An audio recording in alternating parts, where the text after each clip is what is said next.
Carmilla the Vampire, Chapter 1, The Lunatics.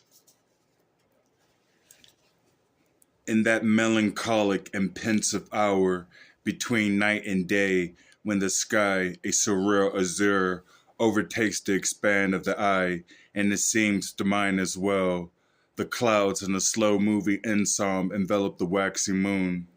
A cold breeze stirred in the air. Somewhere aloft a wolf howled. In proximity of the Alps mountain, secluded, a castle surrounded by tall trees stood and sat ominously.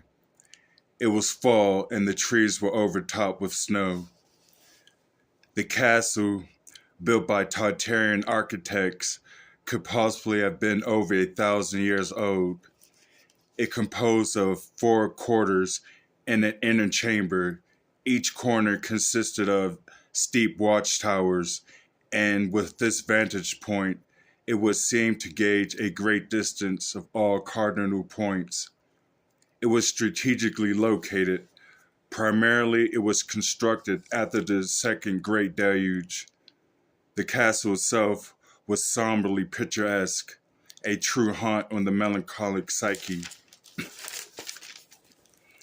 Also, it proved to be a veritable fortress, solely from the stone and metals that were used in its construction, and it may be added that such quality materials had to have been obtained under tremendous rigor or either magic.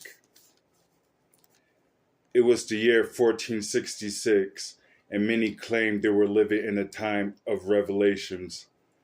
Rome was the Scarlet Woman, adorning every precious worldly regalia, sitting on top of the 7 nations of the world. War was reshaping the daily lives on everyone. Carmilla had concerns of her own, as she took to discussing the death of one of her proteges and a proficient blood runner, Mariana, to 3 neighboring vampire lords and her guests, Lisette, Clarissa, and Mary. Not only do we have to deal with the plight of the sunlight, but also of these very clever beasts, these vampire hunters. I have no idea if Mariana was killed by one person or a group. All I have is this note. How did you obtain this note?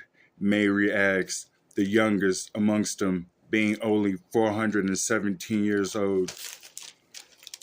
She took the note and read while listening. It was stabbed on the post at the entrance. The fact that a human is brave enough to come up here is remarkable. However, Mariana was turned over to the church. The whereabouts of her death is unknown. I dare say whomever or whatever party did this is considerably strong. She was the best blood runner I've ever had. Oh, the quality of blood she brought me.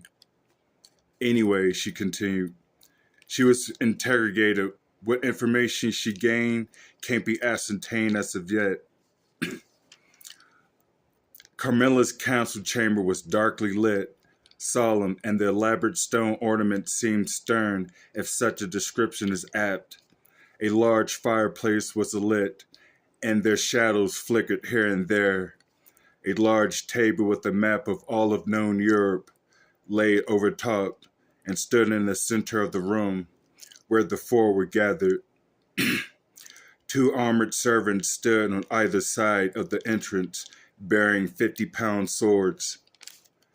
This hunter goes by the name Touchstone. Does that ring a bell to anyone? Mary asked, returning the note to Carmilla. No, I've never heard of him. How soon was this again? Lisette asked. She was the only one there,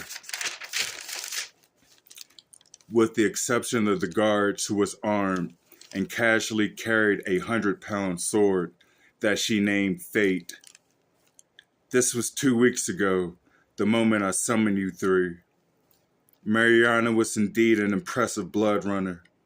I remember when she returned with the body of Prince Milcom, nearly started a war and we fermented his blood. A smile passed across her face momentarily, and the moment was brief. So this Touchstone, an unknown hunter, appears, eh?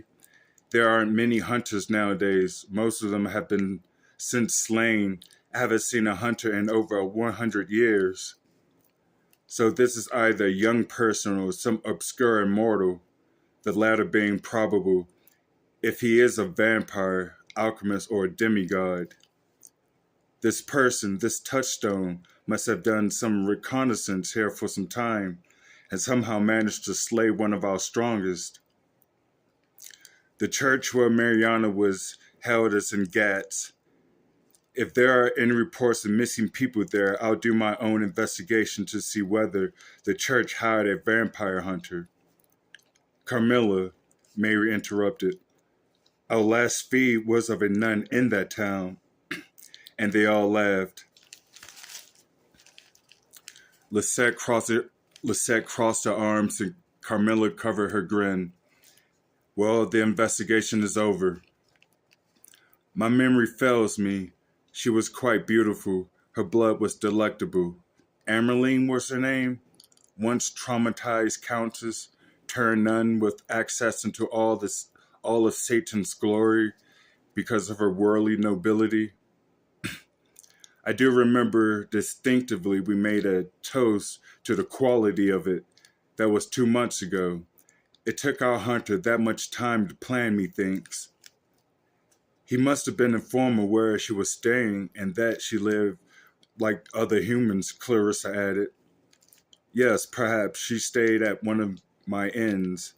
I'll return in a few hours. The moon is full. Lisette, accompany me. We're only going to ask questions. But I'm dressed for battle, Lady Carmilla. Exactly. We're going to get our questions answered. Carmilla, what if he's long gone, Mary asked, and she took a sip of her blood wine and went to sit by the fireplace. He's no mercenary. I'm sure the church would burn us if they knew who we are. Clarissa joined Mary, sitting across from her. Carmilla, who are we drinking at this moment? And the two chuckled. Heavens no, I forget. I'm 886. Cardinal Red, perhaps? Added Lisette, glancing mockingly into Carmilla's pale white face and deep dark eyes. The last thing we want is inquisitors and hunters coming here, but certainly they will be coming up this way at some point. It's best you polish your javelin art, Mary. I've got a new one, platinum. I traveled to Africa to acquire it, she responded. Getley, go at once to the dungeon and give me all the names of any survivors from Gats. There might be 4 or 5 of them. She addressed one of the guards, who then exited on command, and turning to Lisette said, If we can bargain information with any living souls, so be it. So be it, responded Lisette. While you're away, I'll have a late supper prepared. I've barely eaten anything today. Roasted peacock, perhaps? Clarissa imputed. Sisters, don't digress. Mariana will be avenged. You hope to find Touchstone tonight? Mary asked, resting her chin between her hands. Fate will find him, Lisette replied. Carmilla walked up to her weapons rack and procured an elegant and deadly saber and donned a rider's cloak. Carmilla, why don't you send Jesria or Aria in your steed? I'm sure the town is in high alert right now. And risk losing another blood runner? Of course not, my dear Mary. We shall return shortly before daybreak. Carmilla and Lisette took their leave.